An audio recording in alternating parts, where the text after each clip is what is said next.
Assalamualaikum warahmatullahi wabarakatuh. Yang terhormat Bapak Rusmianto SEMSI selaku dosen pengampu mata kuliah Akuntansi Keuangan Menengah 1 serta rekan-rekan kelas 3A Akuntansi Perpajakan yang saya cintai. Sebelumnya, perkenalkan nama saya Agung Susanto dengan NPM 217555002. Di sini saya akan membuat video pembelajaran mengenai perkembangan standar, berbagai standar dan penggunaannya di Indonesia, serta kerangka konseptual. Nah, untuk itu teman-teman penasaran kan bagaimana sih perkembangan standar, berbagai standar dan penggunaannya di Indonesia, serta kerangka konseptual? Untuk itu, mari saksikan video berikut ini. Sebelum teman-teman membahas atau melanjutkan video pembelajaran mengenai perkembangan standar akuntansi keuangan, di sini saya akan memberitahu mengapa laporan keuangan itu harus sesuai dengan SAK. Ternyata laporan keuangan harus sesuai dengan kaidah akuntansi yang ada dan tidak boleh dibuat dengan sebuah data rekayasa tanpa dasar yang kuat seperti bukti transaksi dan sebagainya. Perkembangan standar akuntansi PAI atau Peraturan Akuntansi Indonesia mulai berlaku pada tahun 1974. Setelah itu, Indonesia melakukan adopsi IAS atau International Accounting Standard mulai PSAK 1994. Setelah Indonesia melakukan adopsi, Indonesia melakukan harmonisasi IAS pada tahun 1994 sampai dengan tahun 2007. Wah, ternyata cukup lama ya teman-teman untuk Indonesia melakukan harmonisasi IAS. Setelah melakukan harmonisasi pada tanggal 8 Desember 2008, Indonesia sangat berkomitmen mendukung International Financial Reporting Standard atau biasa disebut dengan IFRS sebagai standar akuntansi keuangan global. Setelah itu, Indonesia juga melakukan konvergensi IFRS sampai dengan 2010 dan berlaku sejak tanggal 1 Januari 2012. Indonesia juga mulai menerapkan SAK-EKTAP atau Standar Akuntansi Keuangan Entitas Tanpa Akuntabilitas Publik yang mulai berlaku sejak tanggal 1 Januari 2011. Indonesia setelah melakukan konvergensi IFRS selanjutnya melakukan update PSAK sampai dengan 2014 yang berlaku mulai sejak tanggal 1 Januari 2015. Setelah melakukan update PSAK sampai dengan 2014, Indonesia melakukan update juga PSAK sampai dengan 2018 yang berlaku mulai sejak tanggal 1 Januari 2020 dan Indonesia mengeluarkan SAK EMKM entitas mikro, kecil, dan menengah yang berlaku sejak tanggal 1 Januari 2017 dan terakhir Indonesia mengeluarkan PSAK terbaru yaitu PSAK 74 pada tahun 2020 yang membahas mengenai kontrak asuransi. Wah, ternyata cukup banyak ya teman-teman proses perkembangan standar akuntansi keuangan di Indonesia sendiri. Mengapa Indonesia sangat menekankan kepada perusahaan-perusahaan yang ada di Indonesia untuk menggunakan standar akuntansi keuangan ketika membuat laporan keuangan? Karena Indonesia sendiri ingin perusahaan-perusahaan yang ada di Indonesia laporan keuangannya bersifat transparansi dan berkualitas. Biasanya di Indonesia menggunakan 5 standar akuntansi keuangan atau SAK. Yang pertama ada Pernyataan Standar Akuntansi Keuangan atau PSAK yang berbasis IFRS atau International Financial Reporting Standard. Biasanya standar ini digunakan oleh perusahaan yang terdaftar di Bursa Efek Indonesia.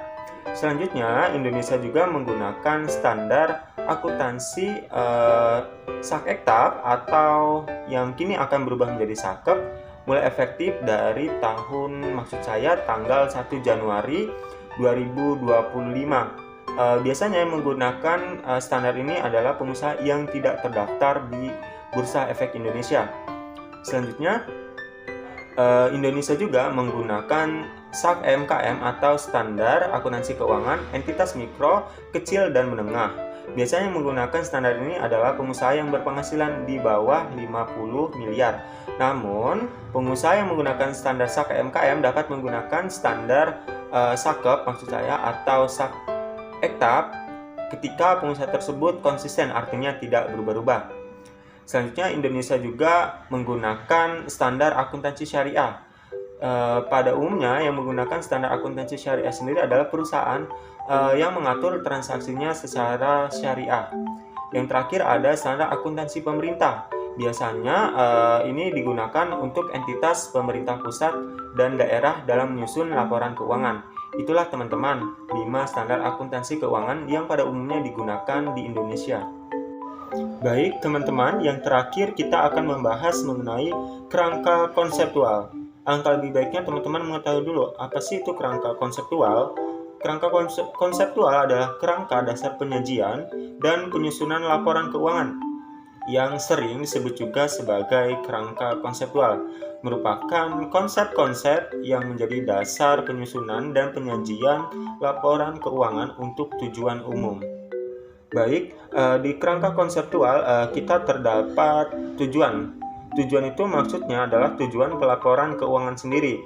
Tujuan pelaporan keuangan sendiri secara umum pada umumnya adalah menyediakan informasi keuangan tentang entitas pelapor yang berguna untuk investor saat ini. Selanjutnya, di kerangka konseptual juga terdapat karakteristik informasi keuangan yang berguna. Artinya, di sini ada terdapat karakteristik kualitatif yang terdiri dari relevansi, yang artinya nilainya prediktif, dan nilai konfirmasi. Selanjutnya, ada juga terdapat representatif tepat atau representasi tepat, artinya dia itu bersifat lengkap dan netral. Selanjutnya, di karakteristik ini juga terdapat karakteristik kualitatif peringkat yang terdiri dari keterbandingan, keterverifikasian, ketepatwaktuan, dan kesepahaman atau keterpahaman.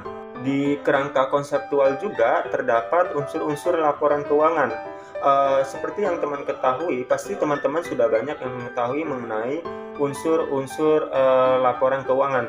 Laporan keuangan sendiri terdiri dari aset dan liabilitas, selanjutnya ada ekuitas, penghasilan, dan yang terakhir ada beban. Mungkin teman-teman dapat mempelajari lebih jauhnya dengan cara mendalami ilmu-ilmu yang ada di internet agar teman-teman dan saya sama-sama saling belajar dan mendalami lebih jauh mengenai unsur-unsur laporan keuangan sendiri. Selanjutnya, di konseptual juga atau kerangka konseptual terdapat pengakuan dan penghentian pengakuan. Artinya pengakuan dan penghentian pengakuan ini terdapat kriteria pengakuannya, yaitu ada relevansi dan ketidakpastian eksistensi. Selanjutnya ada probabilitas rendah dari arus masuk atau arus keluar manfaat ekonomi yang terdiri dari representasi tepat, ketidakpastian pengukuran, dan faktor lain. Yang terakhir ada pengukuran. Di pengukuran sendiri terdapat dasar pengukuran yang terdiri dari biaya historis dan nilai kini yang terdiri dari nilai wajar, nilai pakai, dan nilai pemenuhan serta biaya kini. Di pengukuran juga terdapat faktor yang dipertimbangkan saat memilih dasar pengukuran. Di antaranya ada relevansi yang terdiri dari karakteristik aset atau liabilitas, dan selanjutnya ada representasi tepat. Selanjutnya ada karakteristik kualitatif peningkat dan kendala biaya yang terdiri dari biaya historis dan nilai kini. Selanjutnya ada faktor khusus untuk pengukuran awal, serta yang terakhir ada lebih dari satu dasar pengukuran. Di pengukuran juga terdapat informasi yang disediakan oleh dasar pengukuran khusus yang terdiri dari biaya historis dan nilai kini, yang terdiri dari nilai wajar, nilai pakai, dan nilai pemenuhan serta biaya kini.